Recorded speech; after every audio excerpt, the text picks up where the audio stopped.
on va maintenant vous expliquer la méthode pour structurer un appel pour ces clients potentiels ou ces clients-là, pour pouvoir déjà faire des ventes dès maintenant. Maintenant, on va attaquer avec les étapes de l'appel téléphonique. Et je décroche mon téléphone et j'appelle. Quelle va être la toute première étape? Alors, la toute première étape, ça va être de se présenter. OK. Donc, présentation, tout simplement. Voilà. Pourquoi on doit se présenter? Puisque on appelle une personne qui n'a pas forcément notre numéro de téléphone, qui ne nous connaît pas. Okay. Donc, il faut lui dire qui on est. Alors, dans cette phase-là, on va bien entendu se présenter. On va lui dire, voilà, je m'appelle Marc, je vous appelle de la part de Sébastien, le marketeur français. Okay. Donc, ça, c'est si c'est un membre de l'équipe qui passe le coup de fil. Donc. Si c'est un membre de l'équipe qui passe le coup de fil. Si c'est l'entrepreneur, si c'est vous-même qui passez le coup de fil, ça peut être « Bonjour, je suis Jean-Paul de la société X ». Okay. Donc, la personne connaîtra Jean-Paul puisque généralement, c'est par son site internet, par ses contenus, par ses vidéos, qu'elle l'aura connu, qu'elle se sera abonnée et qu'elle aura laissé ses coordonnées. Donc, quand tu dis dans présentation, le but, c'est même si on n'a pas eu le contact personnel, c'est que la personne sache me situer, en fait. C'est ça. On retrouve. Donc, si elle ne me connaît pas mon nom personnel, il faut qu'elle sache qu'elle connaît le nom de mon site internet, je vais me mettre en relation avec mon site internet pour qu'elle comprenne qui je suis. Exactement. Alors toujours, voilà, on ne donne pas le nom, le prénom, le nom de famille, puisque la personne ne nous connaît pas et elle s'en fout un peu finalement de qui on est au départ. On donne le prénom, mais pas le nom de famille. Voilà, on va dire je suis Marc et puis ça donne une relation plus étroite finalement, avec une proximité. Et tout de suite, on dit j'appelle de la part de ou Marc du site, si c'est la personne administrateur du site, par exemple, et du site lemarketeurfrançais.com, où je suis Sébastien, le marketeur français. Voilà, alors, ce qui est intéressant, c'est que justement, comme on le fait suite à une scène ouverte, on vous expliquera un petit peu plus loin dans le module de la machine, c'est-à-dire un moment où on a, nous, incité le client à se signaler, soit on le fait suite à la méthode BlackBerry, donc ça veut dire qu'on a envoyé un message et que le client a répondu, donc c'est signalé. Il n'y a pas de déconnexion, parce que les gens vont peut-être se demander, mais oui, mais ne pas dire son nom, etc. Et est-ce que les gens vont savoir qui je suis? Mais en fait, justement, l'intérêt, c'est qu'on n'est pas en train de faire de la prospection. C'est pas comme si on appelait bonjour, Madame Chambier, on vous appelle pour parler des stores volets roulants. Voilà. C'est au contraire quelqu'un qui est déjà un prospect, donc qui a déjà au moins un contact relativement récent avec nous, avec notre entreprise. Généralement, les gens sont plutôt agréablement surpris de cet appel. Et les réponses qu'on a au départ, c'est souvent « Ah, ben merci de m'appeler, c'est sympa. » Plutôt ça que « Oui, bon, je vois pas de quoi vous parlez, qui vous êtes, etc. » Surtout qu'une fois qu'on a créé la machine avant, on crée de la relation avec les gens par le biais d'Internet. Donc, ils ont un peu l'impression de nous connaître. Et ça a un double avantage. Le premier, c'est que vous pouvez donc créer de la relation avec des milliers de personnes, voire des dizaines de milliers de personnes, voire des centaines de milliers de personnes grâce à l'automatisation du marketing. Et la deuxième, c'est qu'ils sont agréablement surpris, comme tu dis, de décrocher le téléphone, d'avoir un contact humain direct, soit avec l'entrepreneur, soit avec son équipe, mais d'avoir quelque chose qui a un plus. Oui, complètement. Ils ne sont pas forcément habitués à ça. Ils sont habitués à des démarchages directs, on va dire, mais ils ne sont pas forcément habitués à des sociétés qui appliquent justement les stratégies que tu enseignes et qui créent de la relation comme ça par le biais du téléphone ou par le biais du contact direct.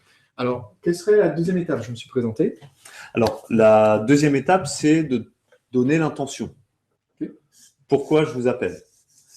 Comme on l'a dit juste avant, la personne ne nous attend pas. Peut-être qu'on la dérange, peut-être qu'elle est au milieu d'un rendez-vous, peut-être qu'elle est au travail, peut-être qu'elle est en train tout simplement de faire la cuisine ou en train d'être occupée à X choses. Donc, il faut lui donner également l'intention pour qu'elle resitue pourquoi on l'appelle. OK. Qu'elle situe, qu'on l'appelle suite à son intérêt pour la webconférence à laquelle elle a insisté. On l'appelle pour l'aider à finaliser sa commande.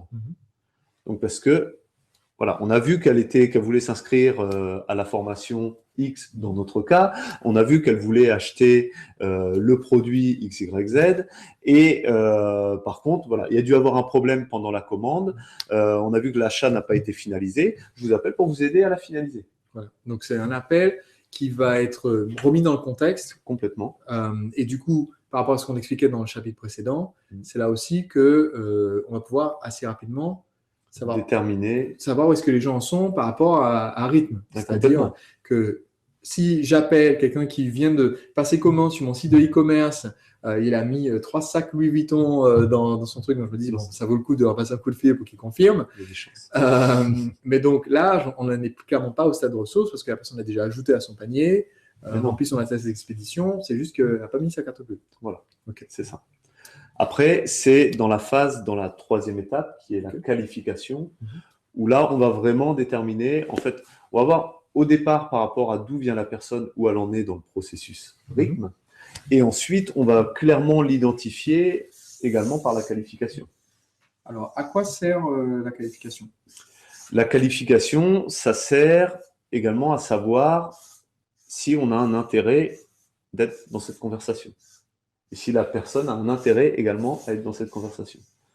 Si c'est une personne qui était là un petit peu en touriste, sur une webconférence par exemple, ou par simple curiosité à regarder des vidéos, et puis a été finalement jusqu'au bon de commande pour savoir par simple curiosité combien coûtait ce produit, mais finalement n'a même pas le problème, on n'a rien à faire, on ne va pas perdre notre temps dans cette conversation et on ne va pas faire perdre de temps à la personne à essayer de lui vendre un produit dont elle se fiche éperdument. Ok, donc en fait la qualification ici, c'est un filtre. C'est un filtre, complètement, pour savoir s'il y a un intérêt à poursuivre l'appel ou non, et puis aussi également savoir si la personne est disponible pour discuter avec nous. Alors, comment on fait cette phase de qualification? Alors, cette phase de qualification, l'idée, c'est de poser 2-3 questions, donc du type, alors déjà de savoir quel est votre problème principal, quel est le plus gros problème que vous avez actuellement, toujours en fonction de notre domaine d'activité, toujours en fonction du produit qu'on propose. Alors, moi, j'aime bien le dire clairement aux gens, c'est-à-dire je suis assez transparent, c'est-à-dire pour ne pas vous faire perdre votre temps, j'aimerais vous poser 2-3 questions pour être sûr que ce soit intéressant pour vous et pour moi de discuter de ça. Donc, j'aimerais vous poser 2-3 questions. Et la première, ça va être quel est votre problème principal? D'accord. Et donc là, clairement, on va identifier justement si la personne a réellement un problème ou si c'était quelqu'un qui était là uniquement par curiosité. Alors, question qui peut s'adapter donc à tout secteur, c'est-à-dire même si des gens qui se diraient, voilà, je vends un produit, on avait l'exemple d'une participante à machine à vendre qui vend des accessoires de broderie. On peut demander quelles difficultés vous rencontrez en ce moment ou qu'est-ce que vous essayez de faire avec vos broderies pour justement soulever cette question et se rendre compte que c'est pas du tout la même conversation qu'on va avoir. Si je tombe sur quelqu'un qui va me dire « Ah, mais en fait, c'est juste que la fête des mères approche et ma mère aime bien la broderie et donc je me suis intéressé », c'est pas la même conversation que quelqu'un qui va me dire « J'en suis à ma 3e machine à broderie qui tombe en panne et donc je me demandais si vous aviez les produits d'une meilleure marque. » C'est ça.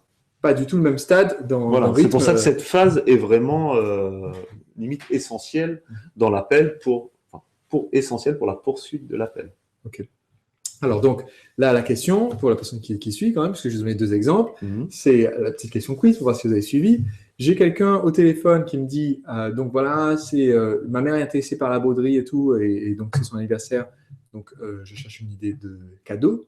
Là, où est-ce qu'on en est dans rythme, donc ressources, inspiration, transformation et mouvement? On en est à ressources. C'est ça. Parce que là, la personne avec qui je suis en train de discuter n'y connaît rien du tout. Alors que dans le 2e cas, j'ai la dame qui me dit voilà, ma 3e machine est tombée en panne, donc clairement, là, niveau fréquence d'achat, on a quelqu'un de bien, donc une bonne candidate pour lui vendre quoi? Une 4e machine. Là, on est plus loin dans le processus. C'est ça. Déjà. Donc, est-ce que tu peux me donner quelques exemples du coup de conversations? Alors, par rapport à la qualification, le point également important, parce qu'on a évoqué que c'était de savoir aussi si la personne était disponible. Donc, c'est de lui poser tout simplement la question de savoir, est-ce que je vous appelle à un mauvais moment ou est-ce que vous avez 20 minutes à m'accorder? Et ou vous préférez qu'on fasse ça ce soir ou demain matin, par exemple? Et là, en fonction de ça, en fonction de sa réponse, on va positionner un éventuel rendez-vous téléphonique. Et donc là, tu dis directement 20 minutes. Parce que quelqu'un qui nous regarde et qui n'a pas l'habitude pourrait se dire mais oui, mais en fait, est-ce que je ne dois pas essayer de donner l'impression que ça va durer 2 minutes pour que la personne me dise ouais, je suis dispo. Alors là, l'idée, c'est d'en discuter. Donc, voilà, moi, la moyenne, 20 minutes, une demi-heure, c'est un bon, on va dire que c'est un bon timing Ok. pour pouvoir développer son argumentaire, pour pouvoir répondre aux questions de la personne, pour pouvoir discuter avec elle et l'aider. Donc ça s'adapte très bien à une séance de coaching, ça s'adapte très bien à un rendez-vous de conseil. Et du coup... Alors pourquoi tu leur annonces les 20 minutes à l'avance? Pourquoi tu leur dis pas, est-ce que vous avez 30 secondes? Parce que là, on est dans une phase où ils nous connaissent déjà. Je ne suis pas dans une phase de prospection. Si j'étais devant mon annuaire en train d'essayer d'appeler des gens qui ne me connaissent pas, je leur dirais, est-ce que vous avez 2 minutes à m'accorder? Parce que là, je me dirais, j'ai un pitch à faire, une accroche, il faut que je les accroche tout de suite en 2 minutes parce qu'ils ne me connaissent pas. Donc 99% des cas, je les embête. Ils n'ont pas envie de me parler, parce que pour eux, je suis au même titre que tous les appels précédents qui ont essayé de me prospecter, de me démarcher. Donc là, j'ai un laps de temps, peut-être même de 30 secondes, peut-être d'une minute, 1 minute 30 pour les accrocher. Là, on est dans un cas inverse, c'est-à-dire qu'ils nous connaissent. Ils nous connaissent, ils ont fait la démarche de regarder les vidéos, ils ont fait peut-être une démarche d'assister au lancement orchestré, ils ont fait une démarche d'assister à une webconférence. Donc, ils nous connaissent, il y a déjà une relation qui est créée avec eux. Et comme on le disait précédemment, c'est la bonne surprise, l'appel.